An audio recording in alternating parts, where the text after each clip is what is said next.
93 FM.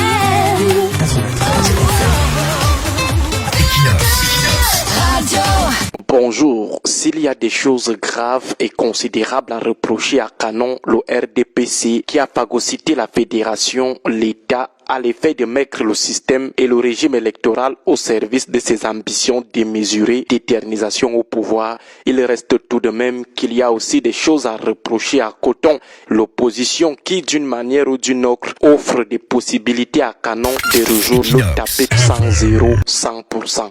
Coton ne semble pas souvent être très déterminé en dehors de la rencontre de 1992. D'abord, ses supporters ne le supportent pas suffisamment et jusqu'au bout. Ils se découragent facilement, surtout face à la répression de la fédération phagocytée. Peu d'entre eux peuvent prendre des risques pour assumer leur soutien à Coton jusqu'au bout. Ils veulent voir leurs enfants grandir et préfèrent parfois abandonner Coton en plein match. Ensuite, les joueurs de Coton n'arrivent pas souvent à s'organiser. Même lorsqu'ils ont la petite opportunité de s'entraîner, certains joueurs refusent de le faire ou de s'entraîner avec les autres. Pendant l'intersaison électorale ou pendant les campagnes, chaque parti, chaque leader politique est de son côté. Les joueurs sont toujours dans des querelles intestines. Pas de stratégie commune pour demander à Canon, le RDPC, d'arrêter de phagocyter la fédération et ses organes en charge de la conduite de la rencontre, les stadiers, les arbitres et les cams et les juges du TAS, le Conseil constitutionnel. Pas de stratégie commune pour mettre la pression sur la fédération phagocytée. Chaque joueur se bat de son côté pour venir produire sa part de jeu le jour du match. Les joueurs de Coton ne s'entendent jamais sur le système de jeu à mettre en place le jour du match pour bloquer un peu Canon, réduire ses 100-0, ses scores électoraux de l'Union soviétique.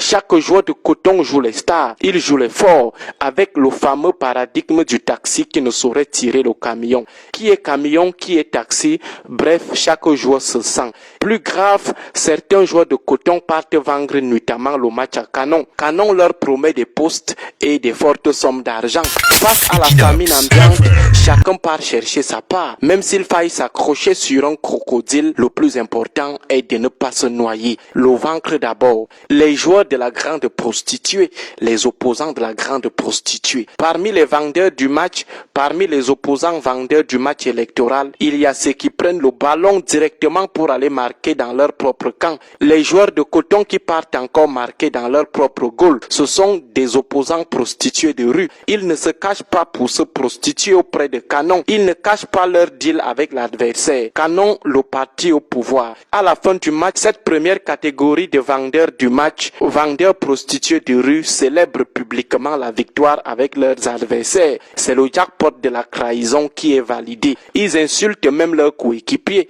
Ils défendent même la victoire de Canon plus que les joueurs de Canon. Tout ceci pour des prébendes. À côté des opposants vendeurs du match prostitués de rue, il y a ceux de la famille des prostituées de luxe. Ces joueurs de Coton traîtres de l'opposition jouent les saints au stade. Ils font semblant de barrer les joueurs de Canon. Lorsqu'ils ont une occasion de but, ils glissent sciemment, ils tombent sciemment, ils ratent sciemment. Ils font comme s'ils étaient vraiment dépassés par la force de Canon. Pourtant, ils ont reçu leurs enveloppes, leurs promesses de poste la nuit à l'hôtel de Canon pour vendre le match. Contrairement aux joueurs vendeurs du match prostitués de rue, les joueurs de la famille des prostituées de luxe cachent leur deal. Ils sont même plus nerveux que leurs coéquipiers qui ont décidé de garder leur intégrité. Pourtant, ces joueurs plus que sérieux de Coton ont bel et bien vendu le match à Canon. À la fin du match, ils sont les premiers à demander à ce que le match soit rejoué, bien que sachant que c'est impossible. Pourtant, par derrière, ils se moquent de leurs coéquipiers intègres. Finalement, les potentiels supporters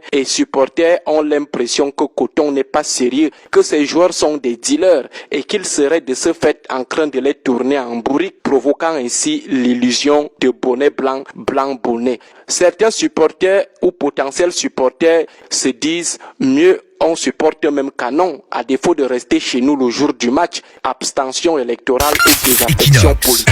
Bref, S'il y a un tas de choses à reprocher à Canon dans son esprit de fraudeur historique, il faut aussi être honnête pour reconnaître que Coton de son côté ne fait pas souvent assez d'efforts pour faire bonne impression, pour aussi sortir des rencontres tête haute. Fin de notre série d'analyses sur l'impossible victoire de l'opposition à une présidentielle au Cameroun avec le système et le régime électoral actuel. À demain pour les leçons des troubles politiques au Sénégal. Bonne journée à tous. 93 FM.